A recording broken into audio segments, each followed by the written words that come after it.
د ملت پاله ګوند قومي وطن پارټۍ کارکونانو د راروان الیکشن لپاره تیاریانې شروع کړې دي او باور ده چې دوی ته به ولس د خپلو ترقیاتي کارونو په بنیاد اوټ ورکوي. ولې چې ملي رهبر آفتاب احمد خان شیرپو نه یوازې په 400 کې عام ولس ته د نوکرو ورکولو، ګیس راوستلو او ترقیاتي کارونو جال خور کړی دي، بلکې په ټوله صوبه کې هم کارونه کړي دي. د دغه انتخابي مهم په هکله په 400 اګره فارم هاوس کې د یوې غونډې تابع شوې ده چې پکې به ملي رهبر آفتاب احمد خان شیرپو ګډون کوي. د غونډې منتظم زرخ خان وایي چې دوی ټول لسته په جلسه کې د ګډون دعوت ورکوي. 4 بجې په اګره فارم هاوس کې به قومي وطن پارټۍ د خپل برپور طاقت د عوامي پاور شو یو غټه مظاهره کوي او زه د 400 ټول عام او خاص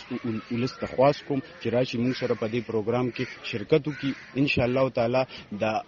غونډې ضلع 400 د لپاره او د روان الیکشن لپاره موږ یو جامع پلان ورکو او موږ به ان شاء الله تعالی د ضلع 400 د خلکو ته خیو چې قومي وطن پارټي نن امک کشان په ضلع 400 کې یو مستحکم او ښه حیثیت لري. دې کې بجی چیرمن قومي وطن پارټي ملي رهبر جناب آفتاب احمد خان شیرپو، سکندر حیات خان شیرپو او د پارټي ضلعي صوبایي ټول قائدین به پکې شرکت کوي او په دې کې بجی ان شاء الله تعالی چې دا کوم کارکونان دي چې د قومي وطن پارټي چې د قومي وطن پارټي د لپاره به درېغ ډېر غټي قرباني ورکړي دي د روان الیکشن لپاره چې زمونږ کوم پلان دی او د ضلع 400 د لپاره موږ سکو نو په هغه باندې ان شاء الله تعالی کیږي. خبر رحمت ګل جی د قومي وطن پارټي یو داسې کارکون جی په 1998 کې موږ سره د خپل سیاسي سفر آغاز جی کړو جی او دا کوم